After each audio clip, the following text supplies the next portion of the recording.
Assalamualaikum warahmatullahi wabarakatuh. Halo semuanya, perkenalkan nama saya Syifa Hayatun Najwa dengan NIM 862062300051 dari kelas RA2. Saya mahasiswa program studi pendidikan guru sekolah dasar dari Universitas Primagraha. Pada kesempatan kali ini, saya akan mempresentasikan tugas ujian tengah semester mata kuliah model pembelajaran SD dengan dosen pengampu Ibu Suhadah MPD. Saya memilih model pembelajaran kontekstual teaching and learning atau CTL untuk kelas rendah yaitu kelas 1 SD. Materi yang akan saya sajikan adalah macam-macam gotong royong sesuai dengan kurikulum Merdeka.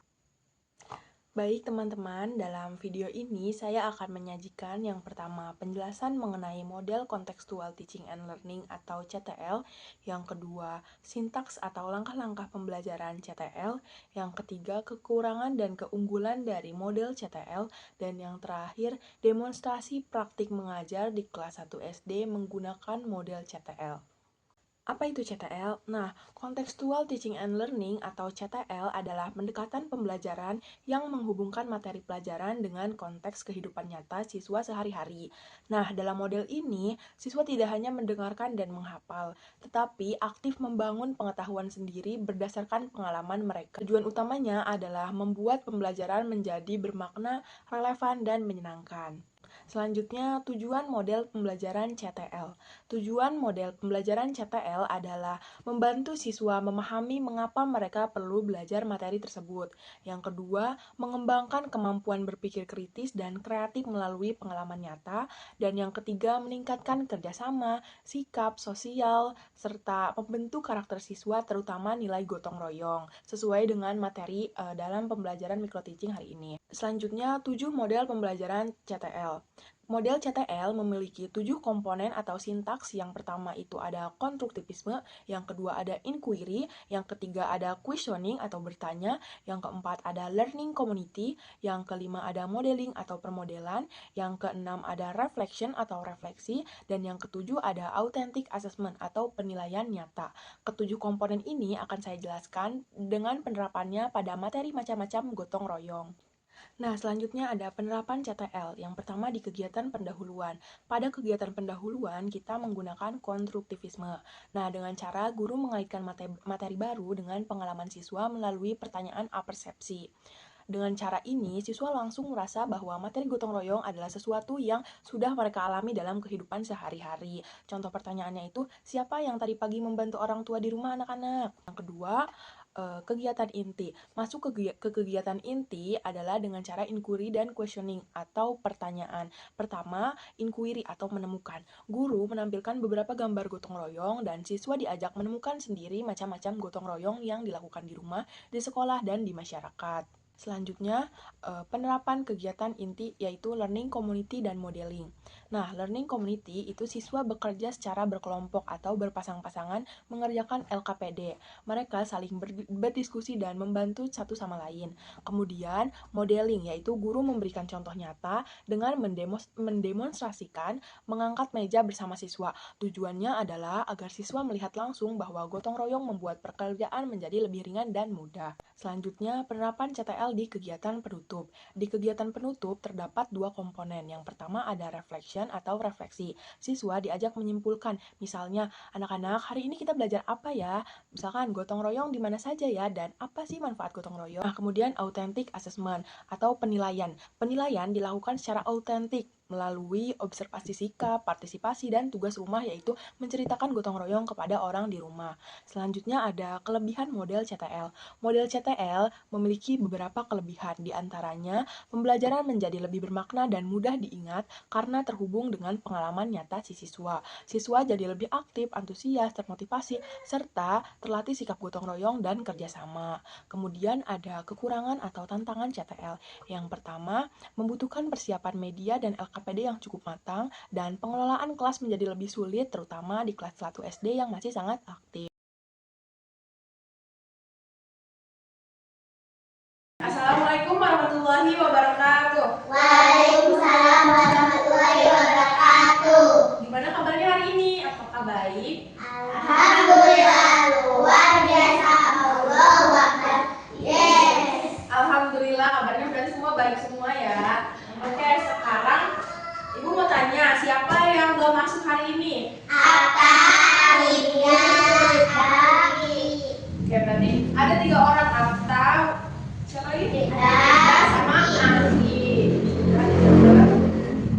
Kenapa mereka gak masuk? sakit. Sakit. Oh, siapa yang sakit?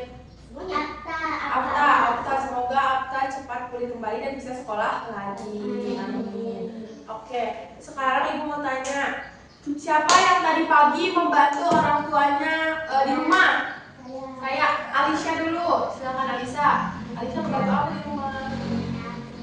Menyapu halaman. Terus Agni membantu mengepel rumah. Nah, bagus sekali ya, hebat sekali itu membantu orang tua di rumah. Nah, sekarang Ibu mau tanya, kalau misalkan pekerjaan rumah dilakukan bersama-sama, saling membantu, apakah pekerjaan itu akan cepat selesai? Ya, pekerjaan itu akan cepat selesai. Nah, pekerjaan yang dilakukan bersama-sama di rumah itu disebutnya apa sih? Ada yang tahu? Siapa yang bisa jawab angkat tangan? Oke, Dinda. Itu disebutnya apa? Gotong royong. Nah, gotong royong adalah pekerjaan yang dilakukan bersama-sama agar pekerjaan cepat selesai. Oke, hari ini kita akan belajar macam-macam gotong royong. Semuanya apa? Tulisnya udah selesai? Nah, di sini ada gotong royong. Gotong royong adalah pekerjaan yang dilakukan secara bersama-sama agar pekerjaan terasa lebih ringan. Nah, di sini ada macam-macam gotong royong. Sekarang perhatikan PowerPoint di tab ini atau di tampilan ini. Ada macam-macam gotong royong. Ada yang mau baca ini apa? Silakan yang ada yang mau baca. Dinda. Pekerjaan yang dapat dilakukan secara gotong royong. Ya, apa saja pekerjaan yang dapat dilakukan secara gotong royong? Kira-kira apa aja sih kalau pekerjaan yang dilakukan secara gotong royong atau bersama-sama? Menyapu betul. Alicia silakan. Membereskan selokan. Betul, membersihkan selokan itu adalah gotong royong bersama-sama, membersihkan selokan bersama-sama. Selanjutnya kita belajar. Kita belajar dulu, setelah belajar kita ada kuis ya. Nanti tolong diperhatikan. Kita belajar. Nah, macam-macam gotong royong. Macam-macam gotong royong adalah berbagai bentuk kegiatan yang dilakukan di lingkungan tertentu dengan tujuan mempercepat pekerjaan, menciptakan lingkungan yang harmonis, serta mempererat hubungan sosial. Nah, gimana sih contoh mempercepat pekerjaan? Itu contohnya kalau misalkan kita bergotong royong, misalkan hari Minggu ayah Alicia membersihkan rumah sendirian. Apakah jika membersihkan rumah sendirian itu akan cepat selesai? Tidak. Kenapa tidak? Iya, karena sendirian. Jadi semua pekerjaan dilakukan oleh satu orang atau sendiri. Kalau misalkan kemudian Alicia membantu ayahnya membersihkan rumah, apakah itu akan cepat selesai? Iya, karena membersihkan rumah dilakukan secara bersama. Nah, selanjutnya ada macam-macam gotong royong. Yang pertama di lingkungan rumah. Iya, di lingkungan rumah. Nah, ini di sini ada gambar. Ada yang bisa jelasin ini gambar sedang ngapain? Angkat tangan. Alicia silakan.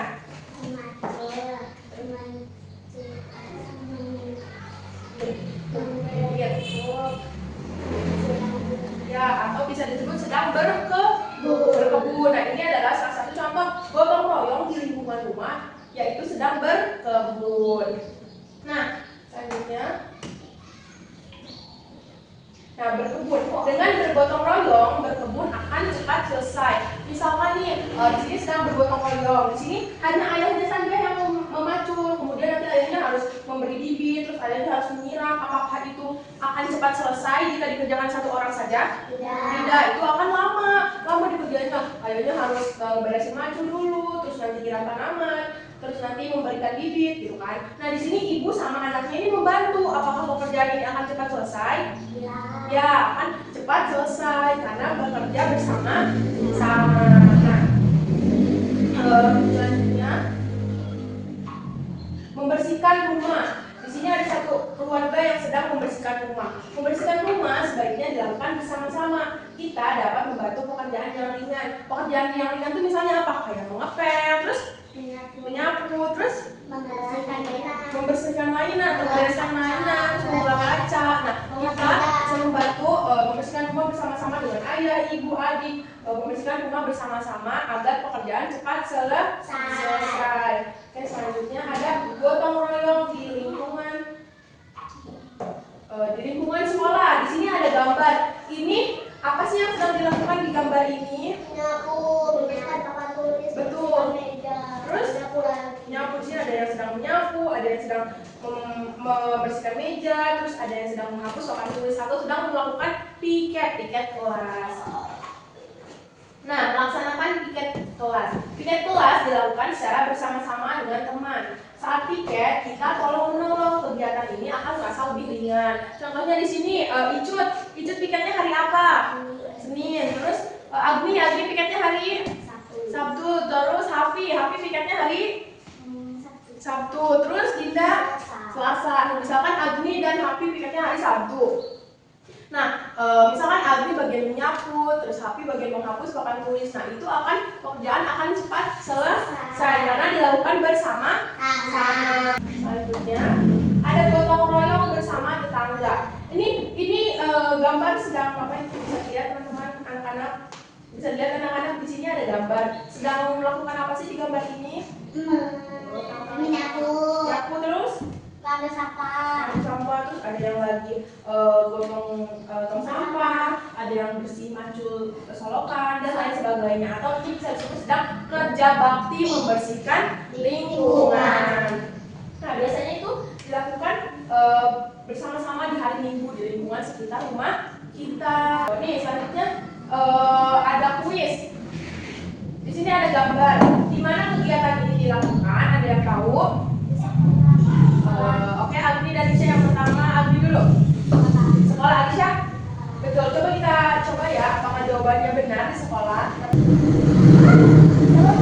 Nah, jadi gambar tadi menunjukkan sedang piket di sekolah atau kegiatan di sekolah.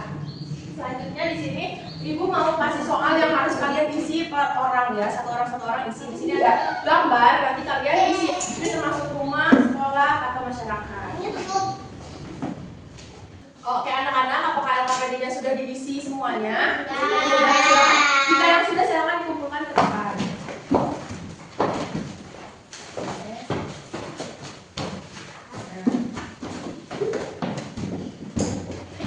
Oke anak-anak, sekarang Ibu mau kasih satu contoh. Misalkan Ibu mau mengangkat meja ini ke depan sendirian, apakah Ibu bisa? Tidak. Kenapa tidak bisa? Karena berat, terus karena sendiri ya, karena Ibu mengangkat sendiri. Kalau misalkan Ibu mengangkat sendiri, kemudian Hafi membantu Ibu mengangkatnya, apakah itu akan cepat diangkat dan apakah itu akan cepat bisa diangkatnya? Tidak. Kenapa tidak? Cepat karena ada yang membantu atau kayak bersama-sama mengangkatnya. Nah, itu adalah contoh gotong royong bersama-sama mengangkat bersama. Kalau bersama-sama pekerjaan akan lebih ringan, terus meja yang berat ini awalnya berat, kalau diangkat sendirian akan terasa lebih ringan kalau bersama-sama. Oke. Sekarang bukunya disimpan ke dalam kertas dan Ibu mau tanya masing-masing harus bisa jawab ya. Oke, tadi kan ada yang namanya bergotong royong. Tadi kita belajar tentang bergotong royong. Kemudian kita belajar macam-macam gotong royong. Macam-macam gotong royong, ada yang tahu ada berapa sih macam-macam gotong royong? 3, betul, ada 3. Apa aja ada yang bisa sebutin? Di sekolah, terus di rumah, terus betul. Jadi macam-macam gotong royong ada di rumah, di lingkungan sekolah, dan di lingkungan sekitar. Contoh di lingkungan rumah, itu contohnya apa? Pel terus terus lap kaca atau membersihkan lingkungan secara bersama-sama. Terus kalau misalkan gotong royong di lingkungan sekolah contohnya apa? Mengepel, terus membersihkan meja, terus menyapu, mengepel, membersihkan kaca, betul. Atau membersihkan kelas secara bersama-sama pada saat jadwal piket. Kemudian ada yang ketiga itu di lingkungan sekitar. Contohnya kalau misalkan gotong royong di lingkungan sekitar itu apa sih? Ada yang tahu? Ya, membersihkan lingkungan bersama-sama atau yang dinamakan kerja bakti di lingkungan sekitar. Oke, kita cukupkan cukupkan saja pembelajaran hari ini. Hari ini tadi kita belajar tentang gotong royong. Semoga pembelajaran hari ini bermanfaat dan kita mengetahui apa sih itu gotong royong dan macam-macamnya. Sebelum pulang kita berdoa terlebih dahulu. Silahkan Dinda untuk memimpin doa. Duduk rapi, siap, berdoa.